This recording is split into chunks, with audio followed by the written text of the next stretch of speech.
Hi, everyone. Welcome to week 4 and going over the next set of assignments that you have for this week and the new content. So, we're going to jump in. I have here for you our course.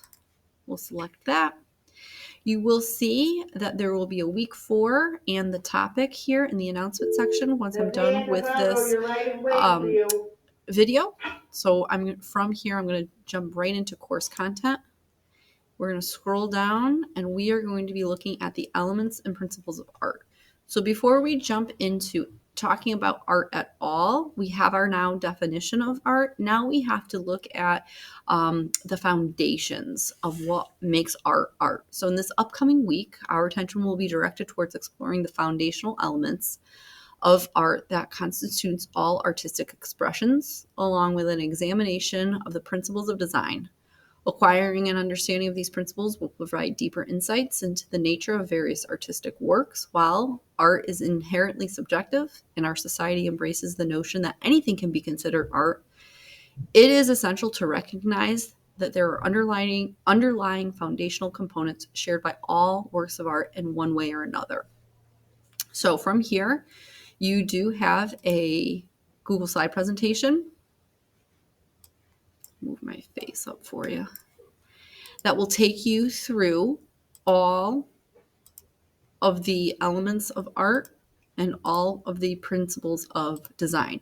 Now, in this presentation, the way that I gear this is I will ask questions.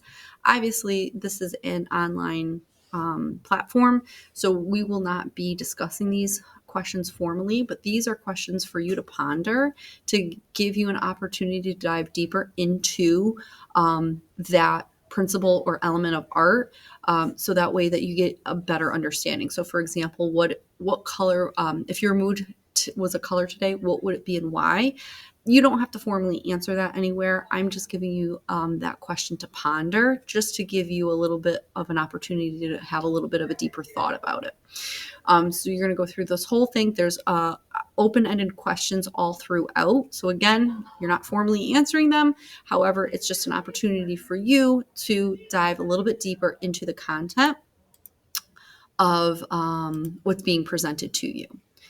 All right, so once you're done reviewing all of this information, you can also open up the Elements and Principles of Art tab, which will give you another brief overview. And then I have some reference videos that will talk to you about the 7 elements of art and famous artworks. So how to pick them out, which will be very useful for you for this week's assignment. And then I have a principles of design resource video as well. I highly, highly, highly encourage you to watch these videos and use them as a resource, as well as using your book as a resource for this week's assignments. All right, so that's the content. That's the new content we're going to be looking at and discussing this week. From here, you're going to have 2 things due. You're going to have a discussion post where you're going to go down to the discussion board. Elements of art discussion board.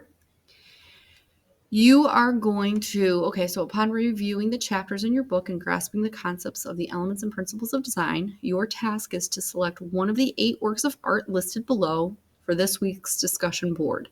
So here are the 8 artworks. You're choosing one, not all 8, just one. You're going to identify and elaborate on as many elements and principles of design as you can discern within your chosen artwork in your post. Additionally, please comment on at least 2 of your peers contributing to their observations and fostering a collaborative discussion. So pointing out things that they may not have and being open to understanding concepts and observations that you may not have seen upon first observing the work of art. Everything else is pretty much the same here. That's the discussion post, okay? Then, once you're done with the discussion post, you're going to go up to here to the journal entry. And you are going to choose Journal 2, Elements of Art. After delving into chapters 4 and 5, actively participating in a discussion topic, and engaging with the viewpoints of your peers, contemplate the following. Considered as the fund. Okay, so you're explored the elements and principles of design.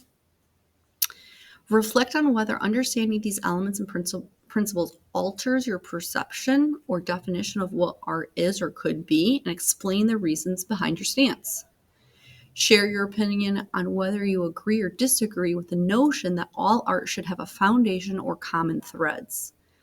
Provide reasonings for your perspective, considering the measurable components introduced by the elements and principles of design.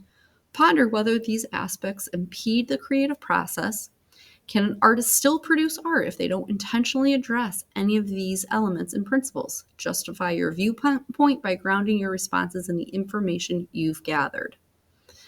I'm not looking for you to echo the textbook definitions or seek a predetermined correct answer. Instead, focus on the statements and questions posed above and underpin your opinions with the information gleaned from your readings. So it's just really you pulling out where you stand. Again, it's crafting that definition of what you personally believe art is, could be, and how you appreciate it. Those are the only two things that are due this week, and I look forward to seeing what you have to say about it. And I'm really enjoying all of your responses that you've done thus far. If you have any questions, please reach out to me. I know that there are a few of you that have reached out to me. Please continue to do so if you have any questions or if anything is confusing. Please, I am on my phone all the time. I have access to email. I'm here to help you, and I'll be happy to help you.